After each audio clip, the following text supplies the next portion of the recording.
This is Chicago's very own WGN Morning News at 4. Well, still ahead, Dr. Tony Kramer is here in studio. We're talking about Pet Memorial Day. Well, it's always a tough decision when you have to say goodbye to your pet. Pet Memorial Day is coming up on Sunday. Dr. Tony Kramer is here with more on a very personal decision. Dr. Tony, thanks for coming in again. No problem. Thanks for having me on. I have to admit, I didn't know that there was a Pet Memorial Day. Is that recent? I think there's a day for everything, yeah. You know what I mean? Yeah. And it's a good time to recognize the importance of remembering a beloved lost pet. But at the same time, I think it's really a good time for us to think about the future. This is probably the toughest decision that people who have pets will make. Sure. And it's something that a lot of people just put out of their mind, don't want to think about it.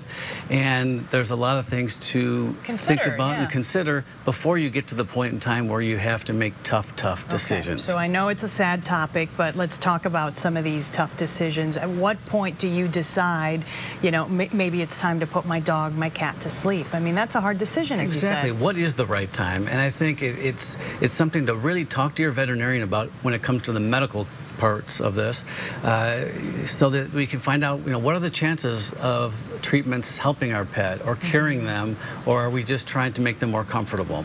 Once you've had that discussion with your veterinarian, I think to look at, does your pet have more good days than bad days? Are they doing their normal things that they enjoy? Playing? Are they chasing the ball?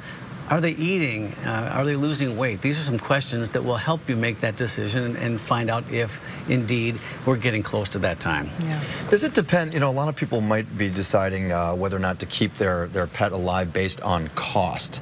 Have you seen costs come down for some of these procedures that could potentially save a pet's life? Well, to be honest with you, in veterinary medicine, we've been able to do so many more medical procedures for pets, much like humans, to the point where cost does sometimes become an issue.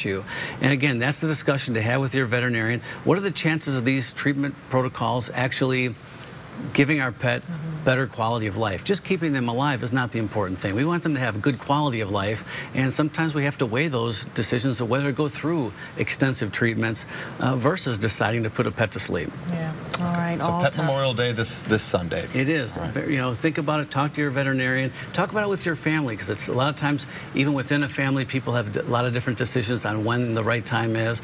And if you think about it beforehand, decide how you're going to take care of your pet afterwards. It can make a big difference and be easier when that time comes. Dr. Tony, thank you so much for being here on this Friday. Thank you. You can keep up with Dr. Tony at drtony.com. He's also on Twitter at DocTonyDMV. You can see his handle right there.